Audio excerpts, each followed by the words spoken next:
Zaman hayır olsun sevgili seyirciler. Hoş buluştuk. GRT kanalında Gagauzya Gün-Günden programması. Bugün de herkesinizi selamlar, hem teklif eder ekranlara. Bugün de her birinize. 1946-1947 yıllar. Herkesiniz bilirsiniz hani bu yıllar Gagauz halkının historiasının en çirkin, en kara hem en acı yılları sayılırlar. Açlık geçirmiş bizim dadılarımız, babalarımız hem biz büyük evlatlar onların anlatmaklarında büyüdük. Aklımızda tutarız hem anarız her zaman o 40. yıllarda geçinmiş kabahatsız canlarım. Bugün laf gidecek programının süresinde bu tema için çünkü Komara Devlet Üniversitesi'nde bugünler açıldı bir sergi. Angasını açmadığını birkaç ay sıra vardır çalıştı. Büyük bir takım, büyük bir komanda. Bugün bu komandanın azaların birisi bizimden kayıl oldu. Lafa durmam. Moldova Devleti aklına tutmak Milli Kongres'in azası Ignat Kazmalı.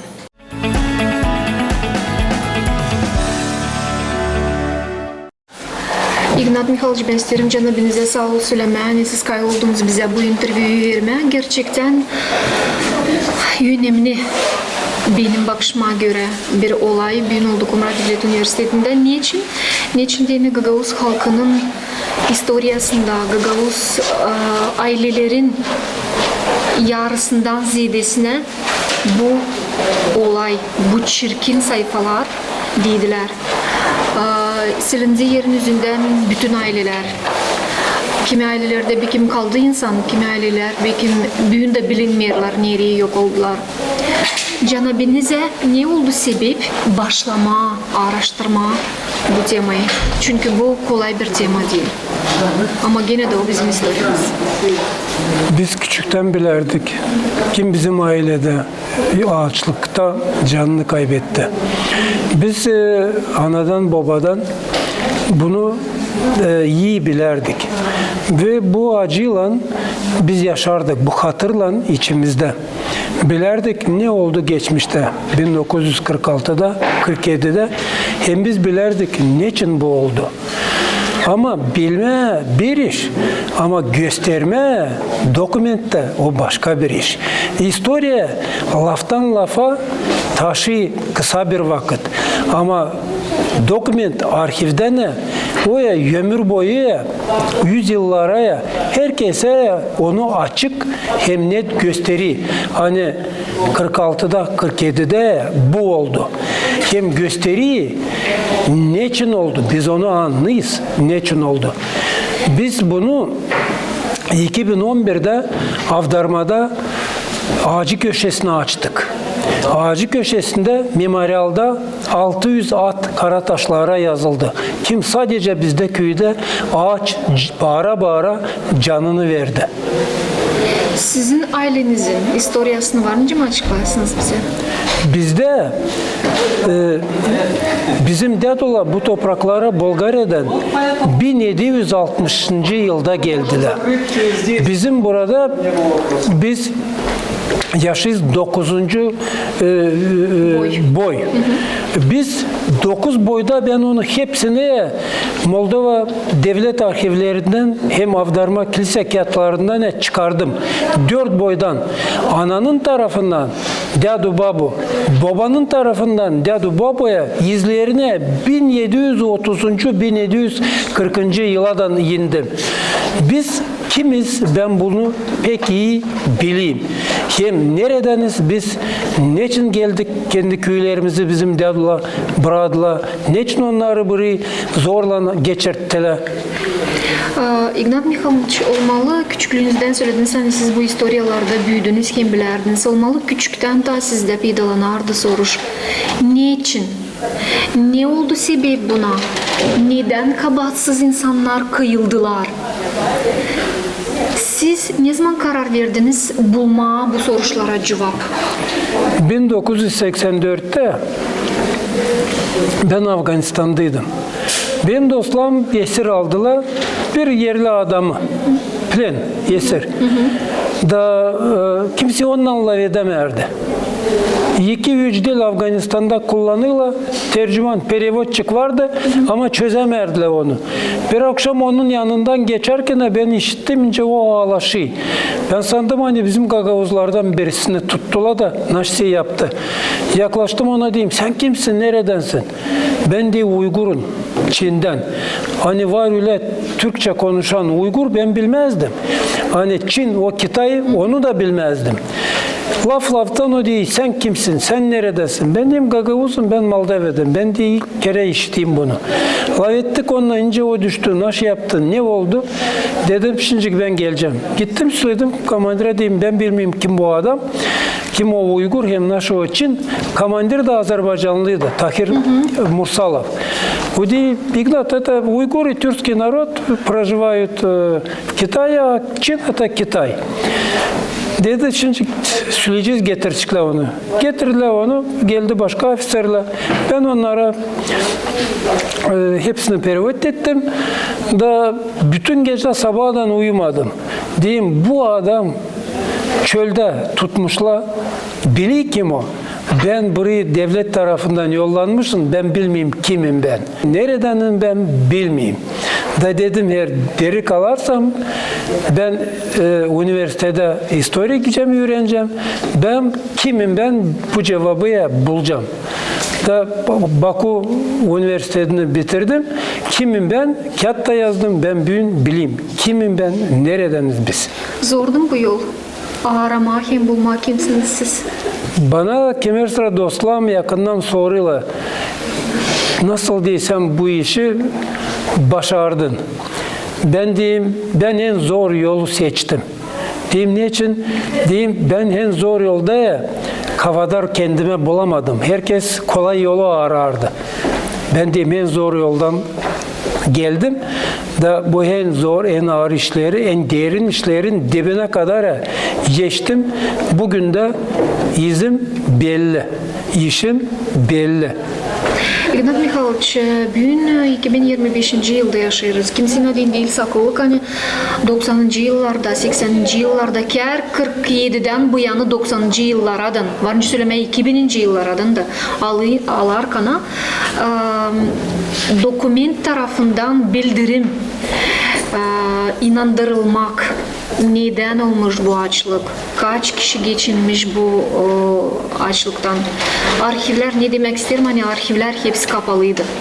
Yoktu izin arşivlere girip çıkarma o dokumentleri. Belki de korku da kimdesi vardı ama bugün şükür Allah'a onlara serbest mi gerilir?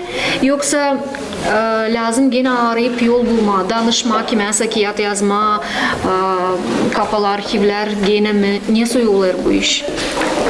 Moldova'da kanun çıktı.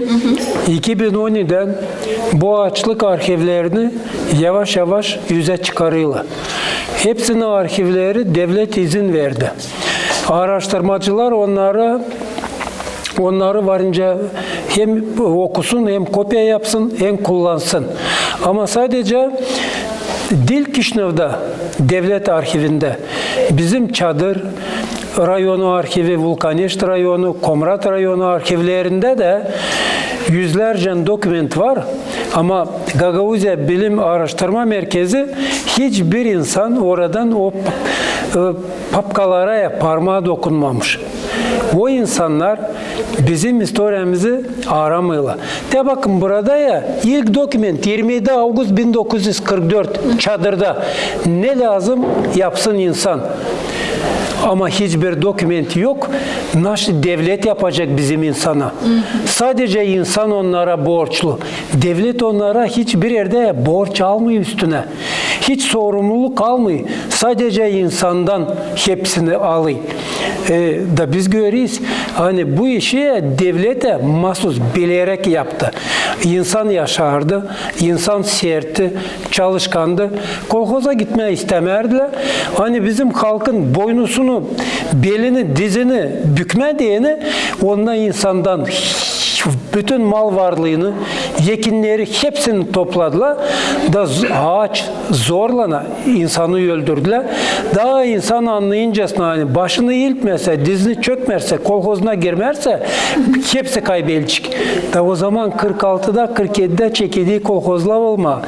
İlk doküment 31 May'da 1946'da Bolşevikler Gagavuzların beygirlerine pasport veriyle. Ama Gagavuzlara pasport çeketle vermeye 1975'te. Bu 30 yıldan sonra bir beygirin payı insandan daha yüksek. 30 yıl bile insan yaşadı. Köyden pasportsuz çıkamardı. Başka yere gidemezdi. İşini de değiştiremezdi. Bir şeyi de yoktu. Hiç malı yoktu. Malı ona devlet defterine yazardılar. Satma diyene insan birbirini aldadardı. Giderdiler, parayı alardılar. O defterde o evin sadece çorbacısı değişerdi. Ve bile yaşamakta. Biz bunu dokumentlerde gösteriyiz. Bu sergiyi hem bu tema araştırma deyini siz binlerle dokument bulup okudunuz, fikirden geçirdiniz. Bakmayarak ona hani bu vakit tarafından çok uzun bir proses ama bu çok acı bir proses canabinize deyini de niçin söylerim? Sevgili seyirciler, çünkü bir dokument eline aldığını, anladığını hani senin ailenin yeceli de varınca olsun yazdırılı bu dokumentte sen değil sadece vakit tarafından pişmanlık hem acı duyarsın ama sen fikrinden bunu geçirirsin. Hem canından bunu geçirirsin. Büyün de büyün. Bizi devlet bırakmıyor o ZAKS arşivlerine girme. Bunu bulma deyin. Lam ZAKS arşivlerinde köyü hepsini yüze çıkarma. Hiçbir insana kalmasın. Adı kağıda yazılmadan. Çünkü onlar ya o açlık kurbanları. O insanlar sanki doğmamış, yaşamamış, aç ölmemiş. Hiç ne mezarlıkları var, ne taşları var, ne yakınları var. Sadece Çeşme köyünde ya, Vulkaneş arşivinde ne ben çıkardım bir doküment. Sadece Çeşme köyünde 157 evde ne kimse kalmamış. Devlet onların evlerine yer koymuş, almış. Ve başkalarını oraya getirip yerleştirmiş. İgnat Mikhailovich, niçin sordum size hangi köylerden en çok kayıplar olmuşlar? Çünkü var yaşamak punktları nerede sayılar biraz daha küçük. Çadır diyelim. Var mı buna ne soysa sebep diyelim, niçin aldırmadan, Çeşme köyünden 5 almadan çok kişi kayıp olmuş, çadırdan daha az kayıp olmuşlar. Siz analiz yaptınız mı? Dokumentler bir şey söylediler. Niçin böyle olmuş? Ortalamaya 30%'dan 45-50%'da da bizim köylerde öldü. Ben büyüne yokunca diyeyim hani bu köyde daha çok, bu köyde daha az, bu kasabada daha az, bu kasabada daha çok. Bu ya doğru olmayacak, yanlış. Bunu doğru söylemediğine biz şimdi isteyiz, parlament bir kanun çıkarsın da biz araştırmacılar ya her ZAKS arşivlerde kim açlık öldü 46-47'de o defterleri alalım da o kurbanların adlarını köylere göre yazalım gün günü. Da o zaman ya bize kişi başına kim girdi o defterlere bileceğiz. Da o zaman ya doğru olacak. Her insan alacak o kağıtları, bakacak. Komrat rayonu, Avdarmadan ta Çokmaydana'dan. Vulkaneş rayonu, bütün köyleri, Çadır rayonu, bütün köyleri, başka rayonlarda, Kişinov'da, Bender, Kagul, o zaman doğru olacak. Bizde elimizde yokken, eğer biz bunu söylersek, bize diyecekler, ya lafına göster bir şey. Ama açan bende var ya bu doküment, ben onu varınca herkese göstereyim. da açıklayayım onu. Ama bende yok gene, ben yokunca söyleyeyim zebene, lafımda ne? Cevap edeyim lazım. İgnat Mikhailovич, var mı bir ekip hangisi sizin bakışınızı hem sizin istediğinizi destekler söylediniz? Teris yapma bir kanun. Sizin ekibinizde çalışan insanlar kim? Biz parasız 12 kişi Sovet pameti Kişinev'de. Gagauzya'dan ben yalnız bütün Moldova'da. Kişinev köylerden, oradan profesörler, doktora nauk hepimiz toplandık da biz beraber işliyiz. Da Moldova devleti bu yıl biz devlete verdik da onlar bize imzaladılar. 4 yıla 40 milyon lei araştırma yapma, bile sergi yapma, kağıt yazma, gençlerimizi gezdirme, muzeylerden anlatma, memorialları anlatma, gösterme. Hani gençlere bilsin, bu işi Sovyet devleti yaptı. Ama bugün Moldova alıyor üstüne bu harçları anlıyor. Hani o anlatmarsa geçmişte ne oldu ya. Bugün de çık yüzetiyor insanlar. Kim geçmişe bize yeniden getirmeye isteyecek. Bize bunu istemeyiz. Biz istemeyiz. İnsan bunu tabir sıra yaşasın. Bugün Komrat Devlet Üniversitesi'nde açıldı bu sergi. İsteyip de mi açtınız? Öğrenmek kurumunda nerede gençler öğrenirler, hem nerede gençler geleceğimizi kurarlar? Üniversitet Komrat'ta bu bizim en aydın yerimiz Gagauzya'da. Biz bu ağır hem karanlık işin ışığını bu aydınlık yerde istedik gösterme. Hani insan görsün. Hani burada rektörler var, profesörler geldi, tarihçiler var, muzeyciler geldi, bibliotekalardan geldi, yabancı misafirler geldi. Ve biz bundan kendi insanlığımızı kendi toprağımızda gösteriyiz. Hani biz kendi toprağımızda, kendi evimizde çorbacıyız. Biz insanın, bizim senselerin geçmişini açık, ayaküstü söylüyoruz. Korkuyla değil.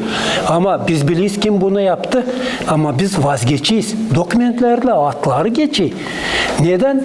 Çıkmasın gençlerin arasında kavga. Çek etmesinde gençler birbirinden kavga etme. Sen dadun benimkisini öldürdü. Sen dadun benimkisinden aldı. Biz biliyiz hani gençler daha yaşıyor. Ama iyilik yapma diye ne? Gençleri kötü güne getirmeme. Bu sergi üniversitetten Karyata nerelerde yerleştirilecek? Çünkü ne de olmasın üniversitede çok yaşamak punktlarından öğrenciler var ama gene de köylere çıkarlarsa sergi, diyelim liseylere, okullara çıkarlarsa daha çok insanlar hem daha çok gençlerin sayısı görüp anlayacaklar. Bu serginin hem bu olayın büyüklüğünü hem önemini Gagauz halkının historiasına. Biz bu acı geçmişin vakitindeki olayları ya Çadır'da da, Vulkaneş'te de, bütün Gagauz köylerinde de, Kişinev'de de, bütün Moldova'da gezdirip tanıtacağız, göstereceğiz. Biz bu serginin ta 2-3 kopyasını yapacağız. Yabancı devletlere de götüreceğiz. Onların dillerinde, onlar da bilsinler.